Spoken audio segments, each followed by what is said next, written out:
Everyone, good morning. আজকে হলো তার পরের দিন 8 ডিসেম্বর। তো আজকে আমরা সকাল সকাল সবাই উঠে রেডি হয়ে নিয়ে আমি, মা, দিদি সবাই মিলে আমরা যাচ্ছি কামারপুকুর, জয়রামবাটি আর বিষ্ণুপুরে। তো তাড়াতাড়ি উঠে স্নান করা হয়ে গেছে আমার। এখন আমি নিচে যাবো ব্রেকফাস্ট করতে। এখন বাজে সকাল 8টা।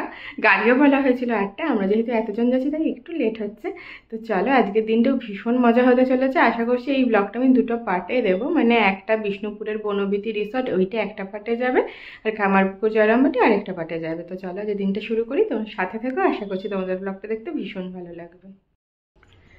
এখন দেখো রেডি হয়ে বারান্দাটায় এসে কি ভালো লাগছে। আর দূরে একটা রোদ আসছে, দূরে রোদ ভুলভাল বলছি যদিও, রোদ আসছে আর কাক ডাকছে, পাখি ডাকছে, কি সুন্দর। এখানটা আমাদের আরেকটু ভালো করে দেখাবো একটু পরে। আর এখন নিচে যাব মুড়ি খেতে। চপ এনেছে এখানে, মেদিনীপুর বিষ্ণুপুরের চপ তো বিশ্ববিখ্যাত, আমার ভীষণ প্রিয়। তো এখন কি আগে ব্রেকফাস্টটা জলদি জলদি করে নিই, তারপর বেরোতে হবে। এখানকার স্পেশাল জিনিস চপ। তুমি খাও চপ?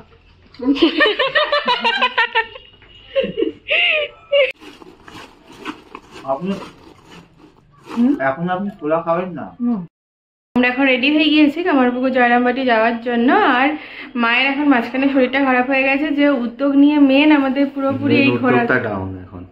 হ্যাঁ, তো মা যাবে না। তো আমরা এখন 6 জন মোটামুটি যাচ্ছি। তো গাড়ি এসে গেছে, চলো বাকি কথা রাস্তা থেকে হবে। চলো চলো।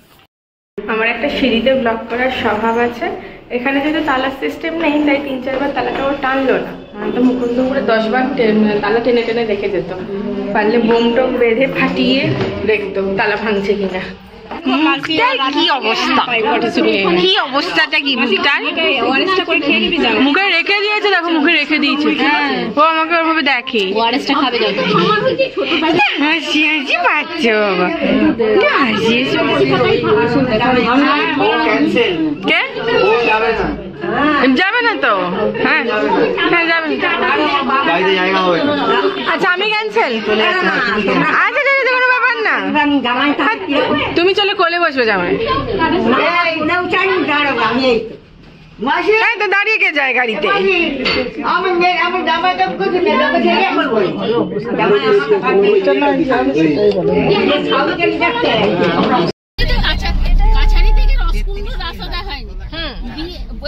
আইবুড়ো ভাতের আগের রাত্রিরে এসছি, তখন বাবি আমার 1.5 বছরে। রাস্তায় এতটা কাদা, আর তো গ্রামের দিকে তো শাড়ি তুলে ছাড়া আসতে পারবো নি। সেই এতটা শাড়ি তুলেছি, তুলে তখন কারো মোটর সাইকেল থাকেনি, সেই বাবিকে কোলে নিয়ে আসা। এবার আর বনুর কাকাদেরকে সব পৌঁছাচ্ছে। আমাদের ট্রাক্টর ছিল তো, ট্রাক্টরের ট্রলি ছিল, মানে ঠিক ট্রাকের মতন। সেই ট্রলিয়ে সবাইকে তুলেছে। আর বনুর ছোট কাকা কি হয়েছে, সে পার্থ ছিল। হ্যাঁ ওই পার্থর বউ নিয়ে গেছে, পার্থর বউ। আর সে হেসে হেসে কি মরে যাইছে। আর সেই দিনই খুব বৃষ্টি হয়েছিল, সারা রাত সব জেগে বসে আছে সবাই। আমার কি হয়েছিল ডিসেম্বর। আজকে আমাদের প্রথম গন্তব্যস্থল শিহর, বা অনেকে শিহারও বলে থাকে। জয়রামবাটি থেকে প্রায় 2 মাইল পশ্চিমে এই গ্রাম। এই গ্রামেই শ্রীরামকৃষ্ণের এক ভাগ্নে হৃদয়রাম মুখোপাধ্যায়ের জন্ম। শ্রীরাম ও কৃষ্ণ তার ভাগ্নেকে দেখতে প্রায়ই সেখানে যেতেন। হৃদয় একবার শ্রীরামকৃষ্ণদেবকে দেবী দুর্গার পুজোর সময় তার বাড়িতে উপস্থিত থাকার জন্য আন্তরিকভাবে অনুরোধ করেছিলেন। যদিও কিছু অনিবার্য কারণে সেখানে শারীরিকভাবে উপস্থিত থাকতে পারেননি, তবুও তিনি তার সূক্ষ্ম দেহে প্রতিদিন পুজোর সময় উপস্থিত হয়ে হৃদয়ের ইচ্ছা পূরণ করেছিলেন। এবং প্রতিদিন সন্ধ্যা পূজা ও সন্ধির সময় গুরুকে দেখে হৃদয় প্রবলভাবে আনন্দিত হয়েছিল। বর্তমানে শুধুমাত্র এই উপাসনালয়ের অবশিষ্টাংশই রয়েছে। একবার মা সারদা দেবীর মা শ্যামসুন্দরী দেবী যখন তার পিতার সাথে শিহরের উত্তরাঞ্চলে বসবাস করছিলেন, তখন তিনি একটি বেল গাছের নিচে একটি কুমারের চুলার পাশে অন্ধকারে বসেছিলেন। হঠাৎ চুলার পাশ থেকে একটা ঝিঝিপোকার শব্দ এলো, আর একটা লাল কাপড় পরা ছোট্ট সুন্দরী মেয়ে গাছ থেকে নেমে এলো। সে পেছন থেকে শ্যামসুন্দরীর গলায় নরম হাত রেখে বলল, মা আমি তোমার বাড়িতে এসেছি। তাতেই সে অজ্ঞান হয়ে পড়ে গেল। তার স্বজনরা তাকে খুঁজতে এসে বাড়িতে নিয়ে যায়। জ্ঞান ফেরার পর তার মনে হলো যেন ছোট্ট মেয়েটি তার গর্ভে প্রবেশ করেছে। শিহর একটি পাথরের মন্দিরের অধিকারী, যা পুরানো স্থাপত্য নিদর্শনগুলির পরে নির্মিত এবং শান্তিনাথ নামে শিবকে উৎসর্গ করা হয়েছে। বার্ষিক উদযাপনগুলি দূর দূরান্ত থেকে গ্রামবাসীদের আকৃষ্ট করেছিল, যারা কীর্তন শুনতে বা যাত্রা নামে উন্মুক্ত কান্ট্রি থিয়েটারগুলি দেখতে এসেছিল। এমনই এক কীর্তনের সময় হৃদয়ের বাড়িতে এক অদ্ভুত ঘটনা ঘটে। শ্রী সারদা দেবী তখন এক নিছক শিশু মহিলার কোলে বসেছিলেন, যিনি কীর্তনের পর তাকে আনন্দের সাথে জিজ্ঞাসা করেছিলেন, এখানে সমবেত বিপুল সংখ্যক লোকের মধ্যে কাকে আপনি বিয়ে করতে চান। আপনাদের জানিয়ে রাখি, এই সেই বেলগাছটি যেখানে বসে মা শ্যামা সুন্দরী স্বপ্নাদেশ পেয়েছিলেন। মা সারদা দেবী সেই প্রশ্নের প্রত্যুত্তরে জানিয়েছিলেন তার ক্ষুদ্র ক্ষুদ্র দুটি হাত তুলে যে শ্রীরামকৃষ্ণর দিকে। তিনি বেশি দূরে বসেছিলেন না, তখন তার কোনো ধারণাই ছিল না বিবাহ কি। আমরা এখন চলে এসেছি জয়রামবাটিতে। এখন দেখা যাক এখানে ছবি টবি তুলতে দেয় কিনা। অন্য জায়গায় সব জায়গায় ভিডিও অ্যান্ড ছবি প্রহিবিটেড করে রেখে দিয়েছে ওরা। ফার্স্ট টাইম এই সমস্ত জায়গায় এসে ভালো লাগছে না বলো তোমার? হ্যাঁ, আমার নতুন এক্সপিরিয়েন্স। কখনো তো আসা হয়নি বাঁকুড়া, এই কুচকুচার এসে শুতে এসে দেখাও যাচ্ছে। চলো এবার জয়রামবাটির সম্পর্কে ছোট্ট একটু করে জেনে নেওয়া যাক। জয়রামবাটি একটি ছোট্ট গ্রাম বাঁকুড়া জেলার বিষ্ণুপুর থেকে 27 মাইল দূরে। এই স্থানটি শিহরের পূর্ব দিক থেকে 2 মাইল এবং পবিত্র জন্মস্থান কামারপুকুরের 3 মাইল পশ্চিমে। এই পবিত্র স্থান কর্ম, ধর্ম, মোক্ষের বার্তা দেয়। ভগবান শ্রী রামকৃষ্ণ পরমহংসের আধ্যাত্মিক সঙ্গী শ্রী শ্রী সারদা দেবী 1853 সালে জয়রামবাটিতে জন্মগ্রহণ করেছিলেন। বাহ্যিকভাবে তিনি প্রাকৃতিক ঈশ্বরিক অস্তিত্ব লুকিয়ে রাখার জন্য নিজেকে বিশ্বের কাছে একজন সাধারণ মহিলা হিসেবে উপস্থাপনা করেছিলেন। ঐশ্বরিক মাতৃত্বে আবৃত এই ব্যক্তিত্ব সত্যই জ্ঞান, কল্যাণ এবং ক্ষমার অবতার ছিলেন। আধুনিক যুগের একজন সত্য গুরুমাতা। শ্রী শ্রী ঠাকুর 34 বছর বেঁচে ছিলেন পবিত্র মায়ের সংস্পর্শে। ঠাকুরের সমস্ত শিষ্যের মা ও গুরুর জন্মস্থান এবং চিরন্তন শান্তি ও আত্মশুদ্ধি অর্জনের জন্য মানুষের কাছে পবিত্র তীর্থস্থান হয়ে উঠেছে এই স্থান। ধ্যান মুদ্রা পবিত্র মায়ের এক সজীব মার্বেল ভাস্কর্যটি এই সুন্দর মন্দিরে অবস্থিত। স্বামী শরদানন্দ 19 এপ্রিল 1933 অক্ষয়া তৃতীয়ার পবিত্র দিনে পবিত্র মাকে এই মন্দির উৎসর্গ করেছিলেন এবং মন্দিরটি ঠিক তার জন্মস্থানে নির্মিত হয়েছিল। মা এবং পিতা শ্রী রামচন্দ্র মুখোপাধ্যায়ের এখানে আসল বাড়ি ছিল এবং এই স্থানে শ্রী রামকৃষ্ণ পরমহংস দেব এবং মায়ের মধ্যে ঐশ্বরিক বিবাহের ব্যবস্থা করা হয়েছিল। পবিত্র মাকে যথাযথ ভোগ এবং আচার অনুষ্ঠান দিয়ে প্রতিদিন উপাসনা করা হয়। মা শারদা 1863 থেকে 1915 সাল পর্যন্ত পুরাতন বাড়িতে বসবাস করতেন। পবিত্র মায়ের কাছ থেকে বহু আকাঙ্ক্ষী এই বাসস্থানটিতে ব্রহ্মচর্য, দীক্ষা ও সন্ন্যাস লাভ করেছিলেন। মা এখানে জগদ্ধাত্রীর দেবী পূজা শুরু করেছিলেন। স্বামী শরদানন্দ পুণ্যপুকুরের পশ্চিম দিকে একটি জমি বেছে নিয়েছিলেন। পুণ্যপুকুর মা শারদার নিয়মিত ব্যবহারের কারণে ধন্য। নতুন বাড়ি নামে পরিচিত একটি পৃথক বাড়ি 1915 থেকে 16 সালে ক্রমবর্ধমান সংখ্যক ভক্ত এবং পবিত্র মাকে আরও ভালো রাখার ব্যবস্থা করার জন্য নির্মিত হয়েছিল। আমোদর একটি পবিত্র প্রশাখা নদী। এই নদীতেই পবিত্র মা, গোলাপ মা, যোগিন মা এবং অন্যান্য মহিলা ভক্তদের সাথে স্নানের জন্য আসতেন। মা পবিত্র আমোদরকে গঙ্গা বলে সম্বোধন করেছিলেন এবং চণ্ডী পাঠ, গীতা পাঠ এবং ধ্যানের ক্ষেত্রেও তীরে বেশিরভাগ সময় ব্যয় করতেন। বর্তমানে শ্রী শ্রী মা স্নান করতেন এমন এক জায়গায় স্নানঘাট নির্মাণ করা হয়েছে। মায়ের ঘাট হলো মন্দিরের কাছে একটি বাস স্টপ এবং এটি মায়ের দিঘির তীরে অবস্থিত, যেখানে মা তার বাল্যকালে ঘাস কাটতে আসতেন। এই ঘরটিতে মাতা শ্রী শ্যামসুন্দরী দেবী বাস করতেন। দেখো এখানে চারিপাশে এত সুন্দর করে সাজানো, এখানে গেলেই মনটা শান্ত হয়ে যায়। আমার মনে হয় এরকম একটি জায়গায় যাওয়া আমাদের কাছে পরম সৌভাগ্যের বিষয়।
সামনে যে সিকিউরিটি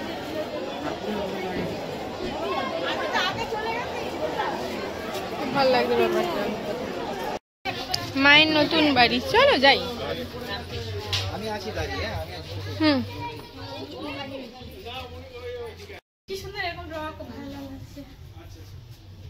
জয় মা।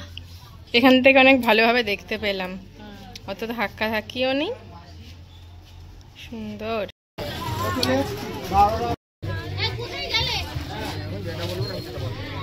দেখলাম তো ওখানে আলাদা ছবি ছিল তো, মহাকালীর ছবি রয়েছে। কোনটা 20 এইটা টাকা কত? এইটা 70 টাকা।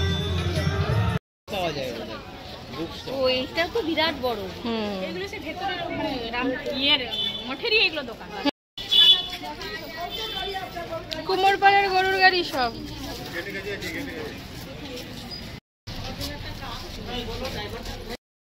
আমাদের জয়রামবাটি ভ্রমণ কমপ্লিট। এখন আমরা যাচ্ছি কামারপুকুরের উদ্দেশ্যে, কিন্তু আমরা গাড়ি খুঁজে পাচ্ছি না এই মুহূর্তে। হুম, হ্যাঁ একবার ঢুকে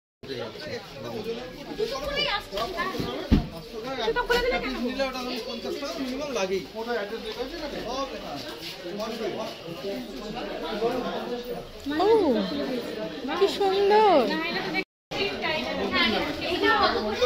এটা কি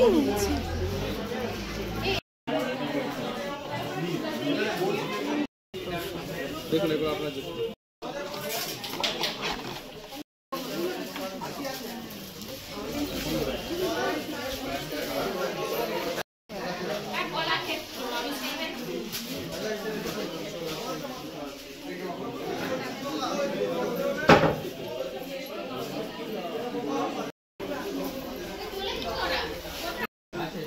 ঠিক আছে। প্রতীকদা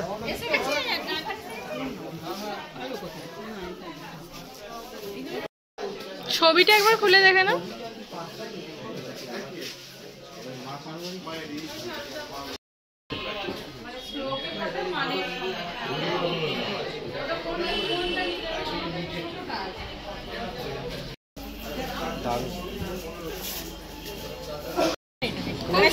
কমপ্লিট। 250 নিল? হ্যাঁ 250। এটা ভারী আছে গো। হ্যাঁ এই যে সরকারি জায়গায় কিন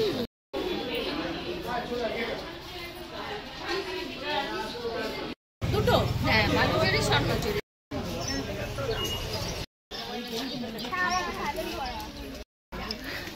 বাড়ির কালার একদম ফাটিয়ে দিয়েছে, ভীষণ সুন্দর কালার। আমরা এখন যাচ্ছি সিংহবাহিনী মন্দির দেখতে। তো আমাদের কেনাকাটা তখন আর শেষ হয়নি, আমরা আবার একটা দোকানে ঢুকেছিলাম, সেখানে আবার তখন শেষ হয়নি, এখনো হয়নি, এরপরেও হবে। জয়রামবাটিতেও হবে না, এরপর আছে বিষ্ণুপুর, বিষ্ণুপুরে গিয়েও হবে না, জানি না।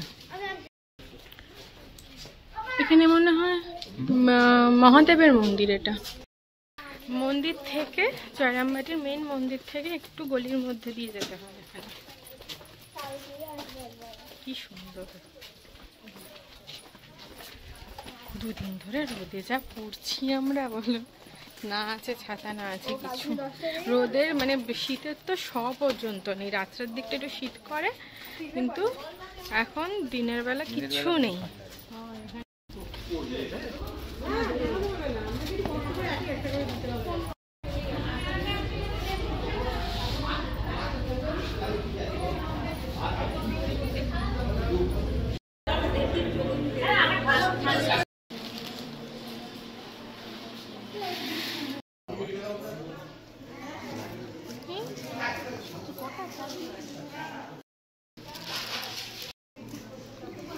মুখটা দেখি, মুখটা দেখি, কি কিউট লাগছে, পড়বে না। এবারে আমরা ফাইনালি যাচ্ছি কামারপুকুর। জানি না আদৌ কামারপুকুর ফাইনালি যাবো কিনা, কিন্তু চেষ্টা করবো এবার আমার ফাইনালি কামারপুকুর যাওয়ার।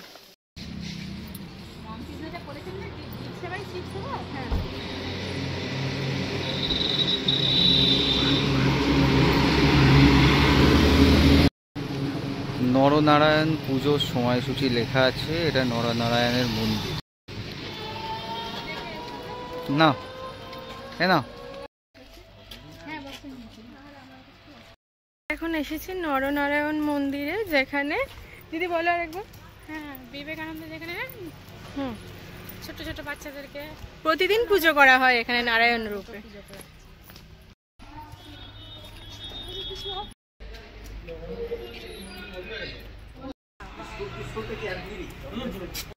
এইটা হচ্ছে এই মন্দিরের মেন মোটো যাকে আমিও সোমবার আর শনিবার করি, পুজো করি, তো আমিও খেয়ে করি। এখন আমরা এসেছি কামারপুকুর, ওখান থেকে জাস্ট 15 মিনিট লাগলো গাড়িতে। তো মন্দির আপাতত বন্ধ হয়ে গেছে, 1টা বেজে গেছে। জাস্ট আশেপাশটা বন্ধ পাচ্ছি। না, আমরা জয়রামবাটির মন্দির খোলা পেয়েছিলাম। এবার আমরা যাই, দেখাই তোমাদের।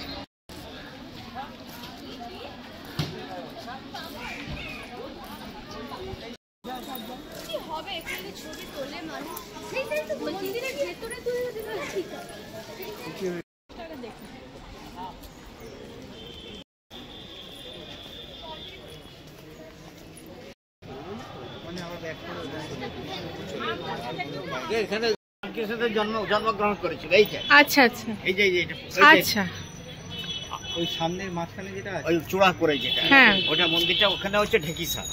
আচ্ছা আচ্ছা, ওটা যে ঢেকিশালা, ওই জায়গাটাই দেখো, ওইটাই জন্মস্থান হয়েছিল।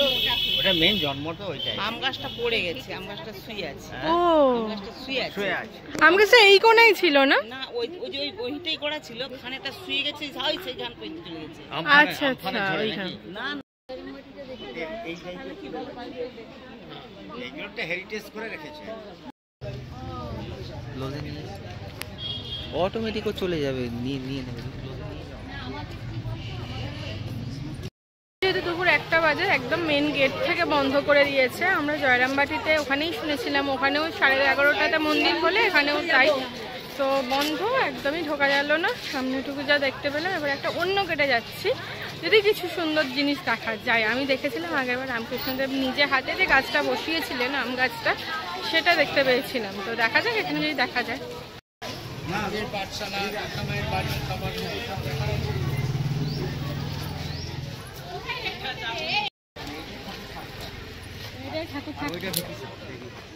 ওই মন্দিরের মতো যেটা আছে ওটা ঢেকিশালা। ওটা ঢেকিশালা, ওখানেই জন্ম, আদি যে জন্মস্থান হয়েছিল তখন ঢেকিশালাতে। তখন তো এদের ইয়া করতো না তখনকার দিনে, তাই থাকতো। এই যে শোনা গাছটা দেখে আসছে, দুজন পা দিত, না পা দিয়ে, দুজন পা দিয়ে টিপে, আর একজন বসে থাকবে, সে হাতে করে ওইটাকে ঘুরাবে। ওই আমাদের তখন গুড়ি কুটতো, মানে কি বলতো, মানে আমাদের মেশিনের গুড়ি খাওয়া চলবে না। মানে ওই যে পুজো দেবে, যে মানে এর ওই সংক্রান্তির পর দিন যে পুজোটা হবে, ওই গাছটা যাদের জমি জায়গা আছে তাদের, এই যে এই গাছটার সামনে, এই যে এইটা রামকৃষ্ণদেব লাগিয়েছিলেন। আর ওই পিঠাটাকে মেখে দুটো থালার মধ্যে রাঁধে, তারপরে উঠে ইয়ে করো। ওই তোমার সেজন্যই মা আসতে পারেনি, এই জন্যই পুজোটা ছিল রাত্রিবেলা। এবারে রাত 12টায় শুয়েছে, বিয়ের আগের দিন পুজোটা ছিল, রাত 12টায় শুয়েছে, তারপর দিন সকাল ঠাকুরের জন্ম হয়েছে। ঠাকুরের বাবা তখন গয়াধামে গেল, নারায়ণের রূপ ধরে স্বপ্ন দেখেছে যে আমি তোমার ঘরে যাবো। তখন বলছি আমি আমারই সংসার চালানি, আমি পূজা আজা করি, আমার সংসার চালে। ঠাকুর বলেছিল যে আমার খাবার আমি জোগাড় করে দেবো, তাই তো। তারপর হালদারপুরে চান করে মা পুজো করতে এসছে, মায়ের এসে আপনার সঙ্গে যেন কথা বলছি, বলতে বলতে একটা আলো দাঁড়াও, যখনই পড়ে গেছে শিবের একটা আলো লেগে মায়ের জন্ম। যে দিদারে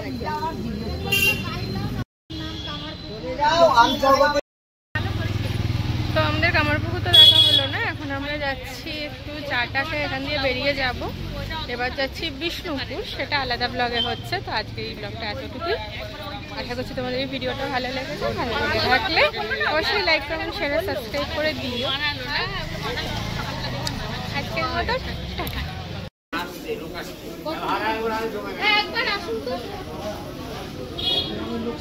মানে বোঁদে তৈরি।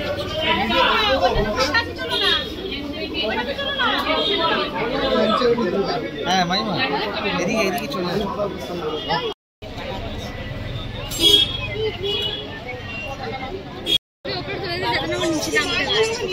ও ভয় পেয়ে গেছে ওরম ভাবে।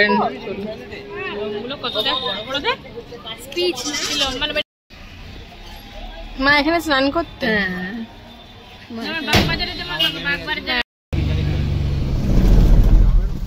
না